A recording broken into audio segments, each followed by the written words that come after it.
নমস্কার। West Bengal council of higher secondary এডুকেশনের যে অনলাইন টিউটোরিয়াল ক্লাস, সেখানে নিউট্রিশন বিষয়ে আজকে আমরা সেমিস্টার 3 এর দ্বিতীয় অধ্যায়ের ইউনিট 2 এর দ্বিতীয় অধ্যায়টি নিয়ে পড়াশোনা করব। ইউনিট 2 চ্যাপ্টার 2, যার নাম energy requirement of humans, concept of calorie, মানুষের শক্তির চাহিদা ও ক্যালোরির ধারণা। এই বিষয় নিয়ে আজকে আমাদের ক্লাস। প্রথমে আমরা ক্যালোরির ধারণা, ক্যালোরি কী, ক্যালোরি বিষয়ক সমস্ত বিষয়বস্তু জানব এবং তারপর বিভিন্ন অবস্থায় বিভিন্ন শারীরিক অবস্থা যখন থাকে, বিভিন্ন পরিশ্রমরত অবস্থা, বিভিন্ন বয়স, এগুলোর ক্ষেত্রে আমাদের ক্যালোরির চাহিদা, শক্তির চাহিদা কিভাবে আলাদা আলাদা হয়, কেন হয়, কত হয়, সেই বিষয়গুলো নিয়ে জানব। তাহলে শুরু করা যাক আজকের চ্যাপ্টার ইউনিট 2, দ্বিতীয় অধ্যায়, মানুষের শক্তির চাহিদা ও ক্যালোরির ধারণা। শুরু করছি আজকের topic energy requirements for humans and calorie concept. আমরা প্রথমে ক্যালোরি সম্পর্কে বেশ কিছু কথা জানব। আমরা জানি যে আমাদের শরীরকে পরিচালনা করতে গেলে শরীরের বিভিন্ন কাজ, জৈব রাসায়নিক বিভিন্ন কর্মকাণ্ড, আমাদের শক্তি পেতে হলে ক্যালোরি গ্রহণ করতে হয় বা খাবার থেকে আমাদের যেটা ফুয়েল, সেখান থেকে আমাদের শক্তি সংগ্রহ করতে হয়। আমরা যে খাবার খাই সেই খাবার আমাদের শরীরের মধ্যে ঢুকে জটিল রূপে সেটা প্রবেশ করে, সেটা থেকে সরলীকরণ হয়, সেখান থেকে শোষণ, আত্তীকরণ ইত্যাদির মাধ্যমে আমাদের পুষ্টি প্রদান করে, সেখান থেকে সেই খাদ্য জারিত হয়ে আমাদের শরীরে শক্তি দেয়, শক্তির মুক্তি ঘটে, আমরা শক্তি পাই। সেই শক্তির সাহায্যে সমস্ত জৈবিক দৈহিক কাজকর্ম আমরা সম্পাদন করতে পারি। এবার খাবারের যা উপাদান, যে উপাদানগুলি রয়েছে, সেগুলোর প্রত্যেকটা থেকেই কিন্তু একই পরিমাণ শক্তি আমরা পাই না, কোনোটা থেকে কম, কোনোটা থেকে বেশি। যেমন আমরা তো মূলত কার্বোহাইড্রেট, প্রোটিন, ফ্যাট এগুলো থেকে শক্তি পাই, আর ভিটামিন, মিনারেলস, খাদ্যতন্তু এগুলো থেকে শক্তি পাই না, কিন্তু ওরা আমাদের প্রতিরক্ষামূলক খাদ্য হিসেবে বা আমাদের শরীরের অন্যান্য অনেক কাজ সম্পাদন করতে অনেকভাবে সাহায্য করে। মূলত শক্তি আমরা যেগুলো থেকে আহরণ করি, কার্বোহাইড্রেট, প্রোটিন এবং লিপিড জাতীয় খাদ্য বা ফ্যাট।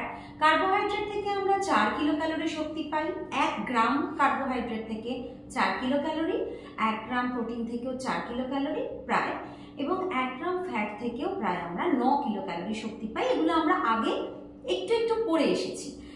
অর্থাৎ বিভিন্ন খাদ্যের উপাদান থেকে ক্যালোরি পাওয়ার পরিমাণটা আলাদা আলাদা। এই বিষয়গুলো নিয়ে এই চ্যাপ্টারটার মধ্যে আমরা পড়বো, বা আমরা কি করে এটা জানতে পারলাম যে কার্বোহাইড্রেট থেকে এটা পাচ্ছি বা ফ্যাট থেকে এটা পাচ্ছি, সেগুলোতেও আমরা একটু আলোকপাত করব। প্রথমে চলে আসি কনসেপ্ট অফ ক্যালোরি। ক্যালোরি বিষয়টা কি? ক্যালোরির একটা সংজ্ঞা আছে এবং তোমরা দু রকমের টার্ম শুনতে পাবে, ক্যালোরি পাবে এবং কিলো ক্যালোরি পাবে। ক্যালোরির সংজ্ঞা হচ্ছে 1 গ্রাম বিশুদ্ধ জলের তাপমাত্রা 1 ডিগ্রি সেন্টিগ্রেড বৃদ্ধি করতে যে পরিমাণ তাপের প্রয়োজন হয় তাকে 1 ক্যালোরি বলা হয়। 1 গ্রাম বিশুদ্ধ জল, তার তাপমাত্রা 1 ডিগ্রি সেন্টিগ্রেড বৃদ্ধি করতে যেটা প্রয়োজন পড়ে সেটা হলো 1 ক্যালোরি। এবার কিলো ক্যালোরি কোনটা? খুব স্বাভাবিকভাবে একটা কিলো অ্যাড হচ্ছে, অর্থাৎ 1 কেজি বিশুদ্ধ জলের তাপমাত্রা 1 ডিগ্রি সেন্টিগ্রেড বৃদ্ধি করতে যে পরিমাণ তাপের প্রয়োজন হয় তাকে 1 কিলো ক্যালোরি বলা হয়। আমরা এই দুটো কথা শুনতে পাই, এই দুটো কথার সংজ্ঞা জানলাম। পুষ্টিবিদ্যাতে মানে নিউট্রিশন সায়েন্সে তাপের যে এককটা ব্যবহৃত হয় সেটা হলো কিলো ক্যালোরি বা কে ক্যাল, শর্টে আমরা লিখি কে ক্যাল। 1 কিলো ক্যালোরি সমান 1000 ক্যালোরি দাঁড়াচ্ছে সংজ্ঞা অনুযায়ী। আচ্ছা, খাদ্যের যে তাপীয় একক সেটাকে আমরা কিভাবে বুঝবো? আমাদের প্রত্যেকেরই জীবন ধারণের জন্য শক্তির প্রয়োজন হয়। বিশ্রামরত অবস্থায় আমাদের দেহের বিভিন্ন ধরনের কাজকর্ম, ক্রিয়া পরিচালনা করার জন্য সামান্য মাত্রায় শক্তির কিন্তু প্রয়োজন পড়ে। এই শক্তি এটিপি আর অন্যান্য বিভিন্ন যৌগ জারিত হয়ে উৎপন্ন হয়। তোমরা এটিপি জানো, এটিপি কি? অ্যাডিনোসিন ট্রাইফসফেট, যেটা আমাদের শক্তির যোগান দেয়। এটিপির চাহিদা যদি বেশি থাকে তাহলে শ্বসন বস্তুর জারণ বা বিপাক ক্রিয়াটা খুব তাড়াতাড়ি ঘটে, আবার এটিপির চাহিদা কম থাকলে বিপাক ক্রিয়া আস্তে আস্তে সম্পন্ন হয়। বিপাক ক্রিয়ার ফলে এটিপি ভেঙে যে শক্তির মুক্তি ঘটে সেটা দিয়েই আমরা আমাদের জীবন ধারণের সমস্ত কাজকর্মের শক্তি পাই। বিপাক ক্রিয়ার সময় এটিপি ভেঙে যে তাপশক্তিটা মুক্ত হয় সেই তাপশক্তির পরিমাপ করা যায়, তাই তাপশক্তি থেকেই এটিপির সংখ্যা আর বিপাক ক্রিয়ার প্রকৃতিটাও নির্ণয় করা সহজ হয়ে যায়। তাই দেহের বিপাকীয় ক্রিয়া সম্বন্ধে ধারণা পাওয়ার জন্য হিট ইউনিট বা তাপীয় একক হিসেবে কিলোক্যালোরি ব্যবহার করা হয়। তাহলে হিট ইউনিটের কনসেপ্টটা বোঝা গেল।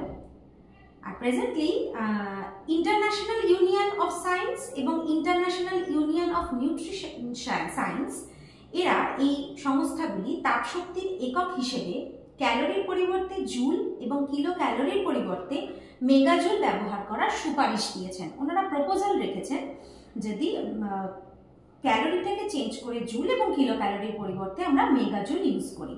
কারা দিয়েছেন? ইন্টারন্যাশনাল ইউনিয়ন অফ সায়েন্স এবং international union of nutrition science, এই দুটি সংস্থা। এই স্লাইডের মধ্যে তোমরা দেখতে পাবে একটা সম্পর্ক গ্রাফ ছবি তৈরি করে দেওয়া আছে। যেহেতু আমরা এমসিকিউ কোয়েশ্চেনের আনসার দেব, ছোট ছোট প্রশ্নের উত্তরগুলো আমাদের তৈরি করে রাখা ভীষণ জরুরি। যেমন 1 কিলো ক্যালোরি সমান 4.184 কিলোজুল, ব্র্যাকেটে কেজে সংক্ষেপে লেখা। 1 কিলোজুল মানে আবার 0.239 কিলো ক্যালোরি।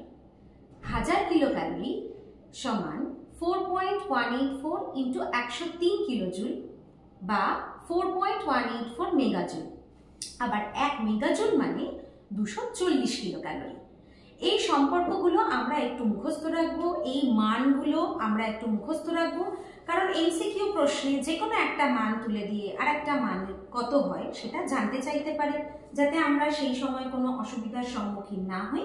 তাই খুব সহজেই আমরা যাতে উত্তর দিতে পারি এই ছকটা আমরা একটু মুখস্থ করে রাখবো। নেক্সট স্লাইড, ক্যালোরি ভ্যালু, খাদ্যের ক্যালোরি মূল্য নির্ণয়।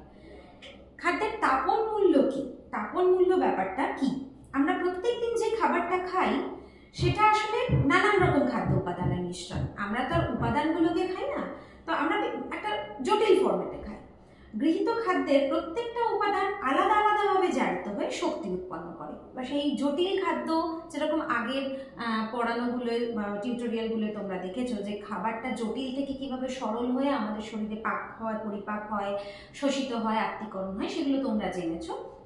তো সেই জটিল অবস্থা থেকে প্রত্যেকটা উপাদান আলাদা আলাদাভাবে সরলীকরণ হয়ে প্রত্যেকটা উপাদান থেকে শক্তি উৎপন্ন হয়। আলাদা আলাদা খাদ্য উপাদান থেকে প্রাপ্ত সামগ্রিক যে শক্তির পরিমাণ, মানে টোটালটা, আলাদা আলাদা খাদ্য উপাদান, সেখান থেকে আমরা আলাদা আলাদা শক্তি আহরণ করছি। এবার এই যে প্রাপ্ত সামগ্রিক শক্তির পরিমাণ মানে টোটালটা, এটাই হলো গৃহীত খাদ্যের তাপন মূল্য বা ক্যালোরি ভ্যালু। ছকের মাধ্যমে এখানে দেখানোর চেষ্টা করেছি যে বিভিন্ন উপাদান, তার থেকে আমরা কি কি কত কত কিলো ক্যালোরি পার গ্রাম পাই, কোন কোন উপাদান থেকে, 1 গ্রাম থেকে কত কিলো ক্যালোরি করে। এখানে লক্ষ্য করো যে কোষের ভিতরে 3টে মান দেওয়া আছে আর কোষের বাইরের মানটা একটু আলাদা দেওয়া আছে।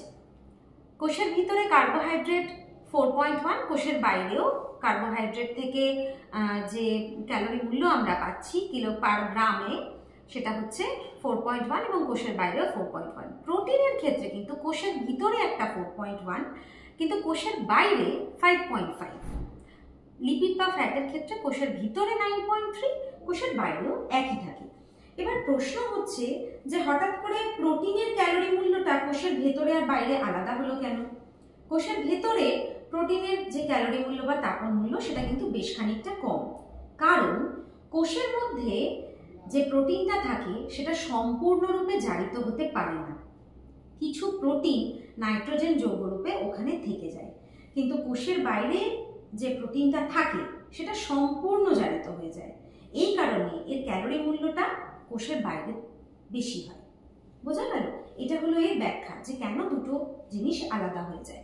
শক্তি ব্যয় বা শক্তি প্রদানের এই যে পদ্ধতি, এই পদ্ধতিটা ক্যালোরি নীতি নামেও পরিচিত। এবার ক্যালোরি নীতির কথা যখন এলো, খাদ্যস্থিত যে রাসায়নিক শক্তি যেটা আমাদের দেহের শক্তির যোগান দেয় দেহের বাইরে খাদ্য জারিত হলে তা যে পরিমাণ শক্তি আমাদেরকে দেবে তা বিশেষ পদ্ধতির দ্বারা পরিমাপ করা হয় এবং মানুষের দেহের শক্তির খরচ অন্য পদ্ধতিতে পরিমাপ করা হয়। শক্তি প্রদান বা শক্তি ব্যয়ের এই পরিমাপ পদ্ধতিটাই ক্যালোরিমিতি বা ক্যালোরিমেট্রি নামে পরিচিত। আমরা নেক্সট স্লাইডে যাচ্ছি। এই যে খাদ্য উপাদানগুলো আমরা পেলাম, খাদ্যবস্তুর ক্যালোরি মূল্যটা এটা দু প্রকার পদ্ধতিতে নির্ণয় করা যায়। একটা হচ্ছে প্রত্যক্ষ, একটা হচ্ছে পরোক্ষ। প্রত্যক্ষ ক্যালোরিমিতি, পরোক্ষ ক্যালোরিমিতির একটা ছক নিচে আমি দেখিয়েছি। প্রত্যক্ষ যে পদ্ধতি, সেই পদ্ধতির পরিমাপটা দেহের বাইরে করা হয়, তাপের আকারে ব্যয় করা শক্তির পরিমাপ করা হয়। আর পরোক্ষ পদ্ধতিতে খাদ্যের জারণের ফলে মানব দেহের ভিতরে আভ্যন্তরীণ শক্তিটার পরিমাপ করা হয়।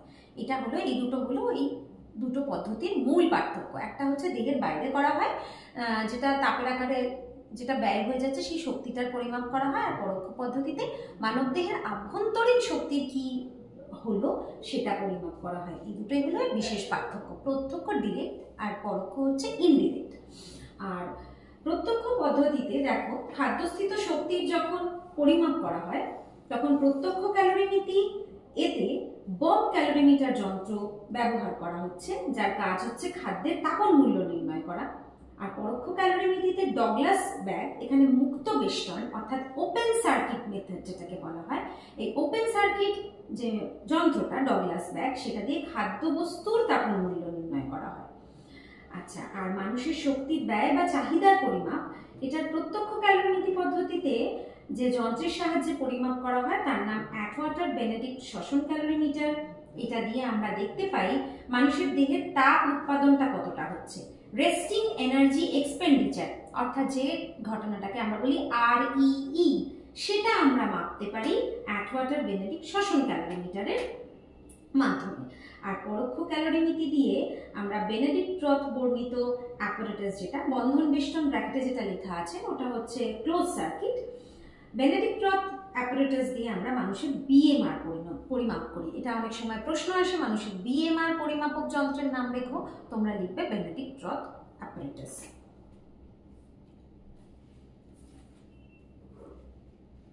আচ্ছা, এই যে আমরা এখানে এখন বম ক্যালোরিমিটার, ডগলাস ব্যাগ এগুলো যে পড়লাম, এগুলোর ডিটেল আমরা পরবর্তী স্লাইডগুলোতে পড়ব। তোমরা আশা করি বুঝতে পেরেছো যে কোন জিনিসটা প্রত্যক্ষ এবং কোন জিনিসটা পরোক্ষ। বারবার এটা মনে রাখবে, প্রত্যক্ষ পদ্ধতিতে যে মাপজোকটা করা হয় সেটা দেহের বাইরে করা হয়, আর পরোক্ষ হলো আভ্যন্তরীণ ব্যাপার স্যাপার। এটা মনে রাখলেই আমাদের আলাদা করতে সুবিধা হবে। নেক্সট আমরা যাচ্ছি বব ক্যালোরিমিটার যন্ত্রের কাছে। ছবিতে দেখতে পাচ্ছ এখানে বম ক্যালোরিমিটারের একটা ছবি দেওয়া আছে এবং প্রত্যেকটা জায়গায় ছকের মাধ্যমে দেখিয়ে দেওয়া হয়েছে এই বম ক্যালোরিমিটার যন্ত্রের মধ্যে কিভাবে কি কি তার অংশ রয়েছে। এবং আমি ডিটেলে বলে দিচ্ছি যে এই বম ক্যালোরিমিটার যন্ত্রটার সাহায্যে কিভাবে আমরা ক্যালোরি মূল্য নির্ণয় করতে পারি। প্রত্যক্ষ পদ্ধতিতে ক্যালোরি মূল্য নির্ণয়ের জন্য বম ক্যালোরিমিটার যন্ত্রের সাহায্য গ্রহণ করা হয়। এছাড়া ডগলাস ব্যাগের সাহায্যে ক্যালোরি মূল্য নির্ধারণ করা হয়, সে বিষয়ে আমরা পরে আসছি। আপাতত আমরা বম ক্যালোরিমিটারটা নিয়ে পড়াশোনা শুরু করছি। এখানে লেখা আছে বিজ্ঞানী অ্যাটওয়াটার এবং স্নেল 1903 খ্রিস্টাব্দে সর্বপ্রথম তাপন মূল্য বা ক্যালোরি মূল্য নির্ধারণের জন্য বম ক্যালোরিমিটার যন্ত্রের ব্যবহার করেন। যে যন্ত্রের সাহায্যে খাদ্যবস্তুর তাপন মূল্য বা ক্যালোরি মূল্য নির্ণয় করা হয় সেটি হলো বম ক্যালোরিমিটার। কিভাবে কাজ করে? এই যন্ত্রের সাহায্যে দেহকোষের বাইরে অক্সিজেন সহযোগে খাদ্যবস্তুকে সম্পূর্ণরূপে দহন করে যে তাপশক্তি পাওয়া যায় তার ভিত্তিতেই তার ক্যালোরি মূল্য নির্ণয় করা হয়। ধরে নেওয়া হয় যে শরীরের মধ্যে খাবারটা অক্সিজেন সহযোগে জারিত হয়ে যে শক্তির মুক্তিটা ঘটায় তার অনেকটাই আইডিয়া আমরা এই বম ক্যালোরিমিটার যন্ত্রের সাহায্যে করে ফেলতে পারবো।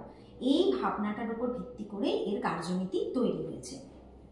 এবার আসি যন্ত্রটার একটু ডিটেলে। তোমরা বিভিন্ন ছবি দেখতে পাচ্ছ যে একটা জায়গায় অক্সিজেনযুক্ত বায়ু লেখা, একটা জায়গায় পরীক্ষাধীন নমুনা লেখা। ওই পরীক্ষাধীন নমুনাটা হচ্ছে এই খাদ্যবস্তুটা, যেটার তাপন মূল্যটা বার করার জন্যে আমরা এই বম ক্যালোরিমিটার যন্ত্রটার সাহায্য নিয়েছি। একটা প্রজ্বলক তার, দুটো তার দেখতে পাচ্ছ, থার্মোমিটার দেখতে পাচ্ছ, একটা যান্ত্রিক আলোড়ক দেখতে পাচ্ছ যেটা দিয়ে আলোড়ন তৈরি করা যাবে ওই যে জলটা রাখা হয়েছে তার মধ্যে, আর একটা স্টিলের বেশ মোটাসোটা ধাতব পাত্র দেখতে পাচ্ছ। এই যন্ত্রটা কেটে আর কি দেখানো হয়েছে যন্ত্রটার ভেতরে কি কি এর টেকনিকে কাজটা হয়। এই যন্ত্রটা প্রকৃতপক্ষে একটা ইস্পাত নির্মিত একটা কৌটো, একটা আধার বিশেষ। এর ভেতরে যে তারগুলো প্ল্যাটিনাম বা সোনার তৈরি একটা আস্তরণ থাকে, এর ভেতরটা এই যে ইস্পাত নির্মিত আধারটা, তার ভেতরে প্ল্যাটিনাম বা সোনার তৈরি একটা আস্তরণ থাকে।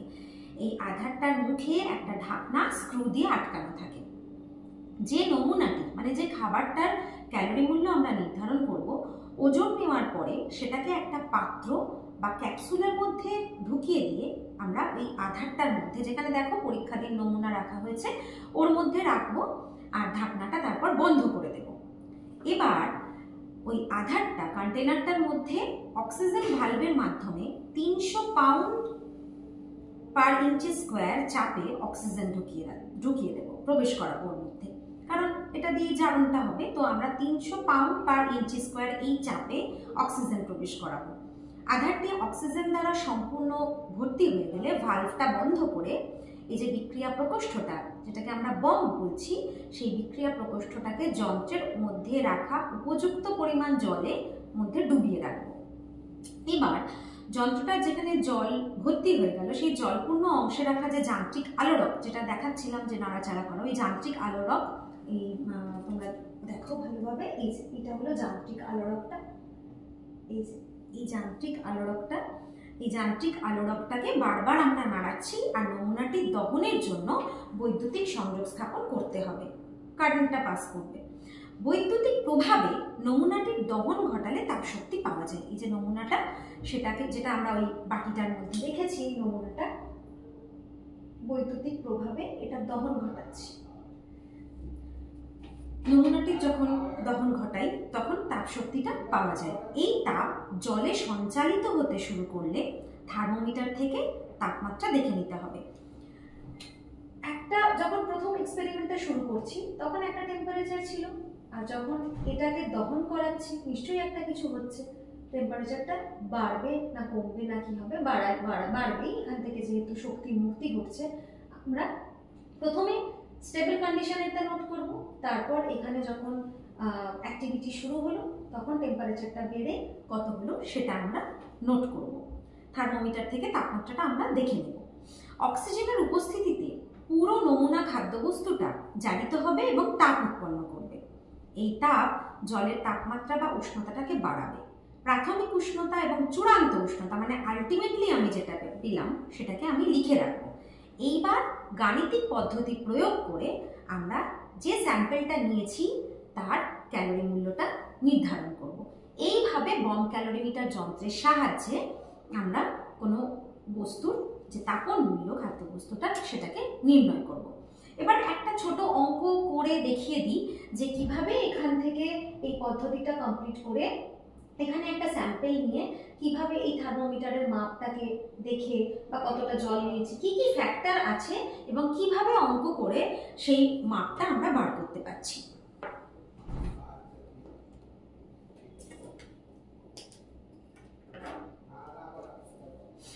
দেখো,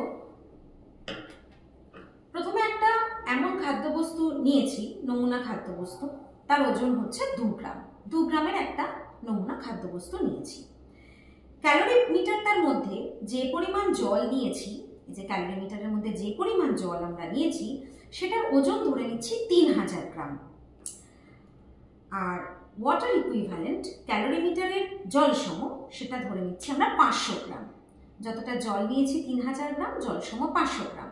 এবার নমুনা খাদ্যবস্তুতে বিদ্যুৎ সংযোগের আগে জলের উষ্ণতার প্রাথমিক পাঠ, অর্থাৎ যখন অ্যাক্টিভিটি শুরু করছি তার আগে থার্মোমিটারের মান কত ছিল, সেটা হচ্ছে 25 ডিগ্রি। এবার বিদ্যুৎ সংযোগ করে যখন ওটাকে জারিত করেছি, নমুনা খাদ্যবস্তুটাকে বিদ্যুৎ সংযোগের পরে জলের উষ্ণতার চূড়ান্ত পাঠ, মানে সব হয়ে যাওয়ার পরে দেখা গেল যে থার্মোমিটারে তার মান দেখাচ্ছে 27 ডিগ্রি সেন্টিগ্রেড। তার মানে আগে ছিল 25 ডিগ্রি, এখন হলো 27 ডিগ্রি, তাহলে জলের উষ্ণতাটা কতটা বেড়েছে? 2 ডিগ্রি সেন্টিগ্রেড। বিয়োগ করলেই আমরা পেয়ে যাচ্ছি 27 থেকে 25 বিয়োগ করেছি 2 ডিগ্রি সেন্টিগ্রেড। এবার আসছি প্রধান জায়গায়। নমুনা খাদ্যবস্তুর জন্য উৎপাদিত তাপ সমান গৃহীত নমুনা খাদ্যবস্তুর ওজন ইন্টু ক্যালোরিমিটারের মধ্যে গৃহীত জলের ওজন প্লাস ক্যালোরিমিটারের জলসম। এটা হচ্ছে ফর্মুলা। যখন উৎপাদিত তাপটা বার করব তখন আমরা এই ফর্মুলাটা ফলো করব। গৃহীত নমুনা খাদ্যবস্তুর ওজন যেটা ছিল 2 গ্রাম, ক্যালোরিমিটারের মধ্যে গৃহীত জলের ওজন যেটা হচ্ছে 3000 গ্রাম, এবং জলসম আমরা আগেই দেখেছি 500। তো এই জিনিসটাকে যদি আমরা করি তাহলে আমরা 2 গ্রাম নমুনা খাদ্যবস্তুর জন্য কতটা তাপ উৎপন্ন হয়েছে সেটা পাবো। তোমরা এখানে দেখতে পাচ্ছ 2 ইন্টু এই যে আমরা এতটা জল নিয়েছি, এটা হচ্ছে জলসম, দুটো যোগ করে 3500, 2 ইন্টু 3500 7000 কিলো ক্যালোরি, 7000 ক্যালোরি অর্থাৎ 7 কিলো ক্যালোরি। তাহলে 2 গ্রাম নমুনা খাদ্যবস্তুর জন্য উৎপাদিত তাপ অ্যাকর্ডিং টু ফর্মুলা হলো 7 কিলো ক্যালোরি। তার মানে 2 গ্রাম খাদ্যবস্তুর দহনে তাপ উৎপন্ন হয়েছে 7 কিলো ক্যালোরি। উৎপাদিত তাপ মানেই তো ওটা পুড়ে যেটা তৈরি হয়েছে, তাহলে ওই খাদ্যবস্তুটা দহন করে আমার 7 কিলো ক্যালোরি তাপ উৎপন্ন হয়েছে। 2 গ্রামের জন্য যদি 7 কিলো ক্যালোরি উৎপন্ন হয় তাহলে 1 গ্রামের জন্য অফকোর্স এটাকে এটা দিয়ে ভাগ করা হয়েছে, এর হাফ হবে 3.5 কিলো ক্যালোরি। অর্থাৎ যে খাদ্যবস্তু আমরা নমুনা হিসেবে নিয়েছি সেই খাদ্যবস্তু 1 গ্রাম দহনে 3.5 কিলো ক্যালোরি করে তাপশক্তি আমাদের শরীরকে প্রদান করে। এই হলো এর ম্যাথমেটিক্যাল এক্সপ্লেনেশন। আশা করি এই অবধি প্রত্যেকে বুঝতে পেরেছ। এইগুলো বম ক্যালোরিমিটার, বম ক্যালোরিমিটারের গঠন এবং বম ক্যালোরিমিটার থেকে আমরা কিভাবে কোনো নমুনা খাদ্যবস্তুর কতটা কতটা তাপ উৎপাদন করছে দহন হয়ে সেটা জানতে পারছি। এই বম ক্যালোরিমিটার যে যন্ত্রটা, এই যন্ত্রটার গুরুত্ব কি? নিশ্চয়ই একটা কোনো ইম্পর্টেন্স আছে, নিশ্চয়ই একটা কোনো গুরুত্ব আছে, বা কিছু একটা অন্যরকম কোনো বিশেষত্ব আছে। তো এই বিশেষ তথ্যটা হচ্ছে যে বম ক্যালোরিমিটারে কার্বোহাইড্রেট এবং লিপিড বা ফ্যাট জাতীয় দ্রব্য সম্পূর্ণরূপে জারিত হয়ে অক্সিজেন এবং জল তৈরি করে, কিন্তু প্রোটিনটা সম্পূর্ণ জারিত হয়ে অক্সিজেন, জল এবং নাইট্রোজেন উৎপন্ন করে। তোমরা প্রত্যেকেই জানো যে প্রোটিনের গঠনের মধ্যে নাইট্রোজেন বর্তমান থাকে, সেজন্য প্রোটিন যখন সম্পূর্ণ জারিত হয়ে যায় তখন সেখান থেকে অক্সিজেন, জল এবং নাইট্রোজেন তৈরি হয়। আর বম ক্যালোরিমিটারে উদ্ভিজ্জ যে খাদ্যবস্তুগুলো এগুলোকে জারিত করা হলো। এবার উদ্ভিজ্জ খাদ্যবস্তু যখন জারিত করছি তখন এই উদ্ভিজ্জ খাদ্যের মধ্যে তন্তু বা ফাইবার উপস্থিত থাকে। তন্তু বা ফাইবারগুলো কিন্তু এই বম ক্যালোরিমিটারের মধ্যে জারিত হয়ে তাপশক্তি দেবে, কিন্তু মানবদেহে এই ফাইবার বা তন্তু, খাদ্যতন্তু কোনোভাবেই জারিত হয়ে আমাদেরকে কোনো ক্যালোরি বা তাপশক্তি দিতে পারে না। সেই কারণে কি হয়, আমাদের শরীরে কোনো রকম তাপশক্তি তন্তু থেকে আমরা পাই না, কিন্তু বম ক্যালোরিমিটারে এটা দিতে পারে। সেই জন্য বম ক্যালোরিমিটারে যে খাবারগুলো আমরা রাখছি স্যাম্পল হিসেবে তার তাপন মূল্য বা ক্যালোরি মূল্য কিছুটা হলেও বেশি হয়। এই দুটো হচ্ছে দুটো মূল ইম্পর্ট্যান্ট কথা, যে কথাগুলো আমরা বম ক্যালোরিমিটার ইউজ করার সময় জানবো আর কি, যে কী কারণে বম ক্যালোরিমিটার থেকে যে মানটা পাচ্ছি সেটা সামান্য হলেও বেশি হচ্ছে। এটা প্রত্যেকে একটু মনে রেখো।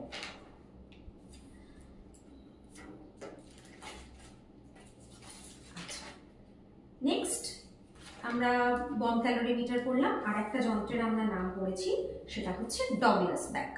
আমরা একটু ডগলাস ব্যাগটা দেখে নিই। এই হলো ডগলাস ব্যাগ। তোমরা প্রত্যেকে গঠনটা ভালো করে দেখো। এটার মধ্যে একটা টিউব আছে, একটা স্টপকক আছে, একটা ভালভ আছে, এখানে একটা মাউথ পিস আছে, এখানে মুখটা লাগিয়ে এটার মাধ্যমে নিঃশ্বাস প্রশ্বাস আদান প্রদান করতে হয়। ফুসফুসের একটা ক্যাপাবিলিটি ওয়াইজ ছবি দেওয়া আছে। ভালভ দুদিকে দুটো, গ্যাস সংগ্রাহক থলি 1, গ্যাস সংগ্রাহক থলি 2। এবার হচ্ছে যে এই ডগলাস ব্যাগটা আমার শরীরে কিভাবে কাজ করছে। ডগলাস ব্যাগের সাহায্যে প্রথমে শ্বাসকার্যের সময় কি পরিমাণ অক্সিজেন গৃহীত হয়েছে এবং কি পরিমাণ কার্বন ডাই অক্সাইড বের হয়ে গেছে সেটা নির্ণয় করা হয়। এরপর সেই পরিমাণটার উপরে নির্ভর করে শ্বসন অনুপাত আর কি মানে রেসপিরেটরি কোশেন্ট নির্ণয় করা হয়। এভাবে অক্সিজেনের তাপীয় তুল্যাঙ্কের মানের ভিত্তিতে খাবারের তাপন মূল্য নির্ধারণ করা হয়। স্লাইডের মধ্যে তুল্যাঙ্ক বানানটায় একটু ভুল আছে, দুটো ল হয়ে গেছে।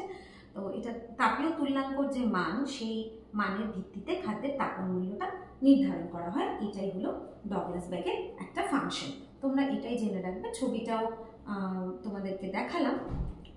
এবার এই যে কথাটা বললাম যে রেসপিরেটরি কোশেন্ট বা শ্বসন অনুপাত, এই জিনিসটা কি, এটা আগে আমাদের জানতে হবে।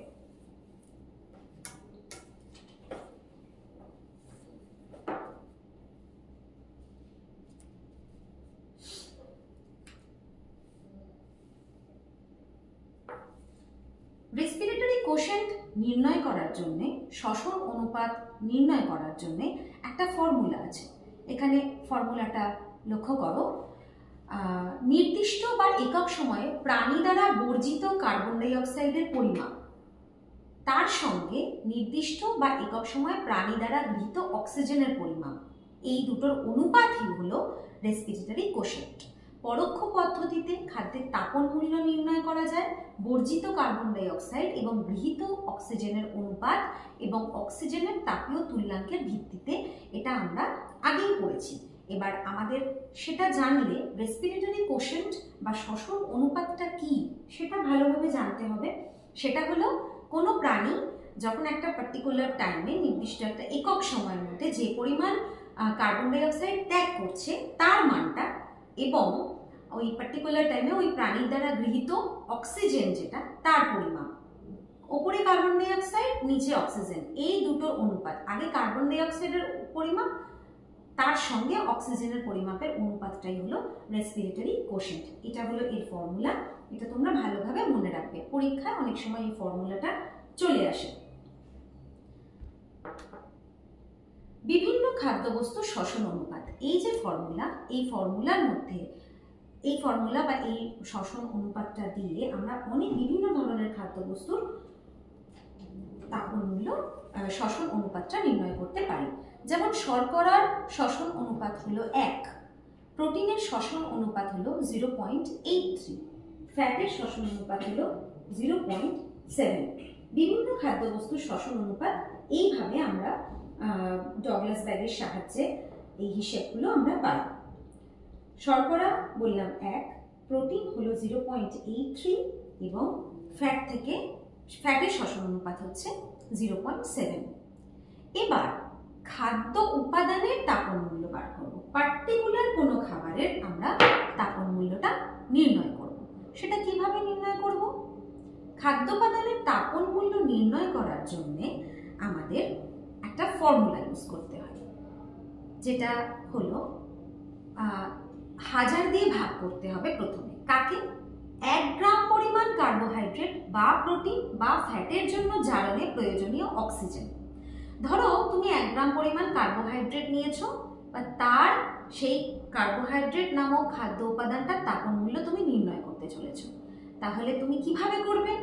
1 গ্রাম পরিমাণ কার্বোহাইড্রেট জারণ করতে যে পরিমাণ অক্সিজেনের প্রয়োজন, সেই অক্সিজেনের পরিমাণ ডিভাইডেড বাই 1000 ইন্টু অক্সিজেনের তাপীয় তুল্যাঙ্কের মান। এই তিনটে বিষয়কে নিয়ে যে ফর্মুলাটা তৈরি হয়েছে, তার মাধ্যমে আমরা খাদ্য উপাদানের তাপন মূল্য নির্ণয় করতে পারবো। এটা আমরা কিভাবে বুঝতে পারবো? একটা উদাহরণ দিয়ে পরবর্তী স্লাইডের মধ্যে দেখানো হয়েছে। তোমরা প্রত্যেকেই দেখো, 1 গ্রাম গ্লুকোজকে সম্পূর্ণরূপে জারিত করার জন্য 820 ml অক্সিজেনের প্রয়োজন হয়। এই ফর্মুলার প্রথম শর্ত কি? 1 গ্রাম পরিমাণ যে কোনো একটা খাদ্যদ্রব্য, তার জারণে প্রয়োজনীয় অক্সিজেন। আমি ধরো গ্লুকোজের তাপন মূল্যটা বার করছি, শর্করাটা, কার্বোহাইড্রেটটা বার করছি। তাহলে কার্বোহাইড্রেটের সব থেকে সরল ফর্ম গ্লুকোজ, এটাকে সম্পূর্ণরূপে জারিত করার জন্য 820 ml অক্সিজেনের প্রয়োজন হয়। তাহলে প্রথম শর্তে আমার বসছে 820। প্রথম যে স্লাইড এখানে বসবে আমার 820, কারণ কার্বোহাইড্রেট জারণের প্রয়োজনীয় অক্সিজেনের পরিমাণ 820 ml। এখানে বসালাম 820। গ্লুকোজের শ্বসন অনুপাত 1, এটা আমি আগেই বলেছি যে তিনটে শ্বসন অনুপাত যখন বললাম, গ্লুকোজের শর্করার শ্বসন অনুপাত 1, গ্লুকোজের শ্বসন অনুপাত 1 এবং অক্সিজেনের তাপীয় তুল্যাঙ্কের মান হলো 5.058, অর্থাৎ এই 5.058টা কোথায় বসবে? ফর্মুলা অনুযায়ী অক্সিজেনের তাপীয় তুল্যাঙ্কের মান এখানে বসার কথা, সেজন্য তাপীয় তুল্যাঙ্কের মান বসেছে এখানে। যে পরিমাণ অক্সিজেনের প্রয়োজন হয় ডিভাইডেড বাই 1000 ইন্টু অক্সিজেনের তাপীয় তুল্যাঙ্ক, তার মান, এইটাকে পুরোটা বসালে আমরা ক্যালোরি মূল্য নির্ণয় করতে পারবো। এটা হলো ক্যালোরি মূল্য নির্ণায়ক ফর্মুলা।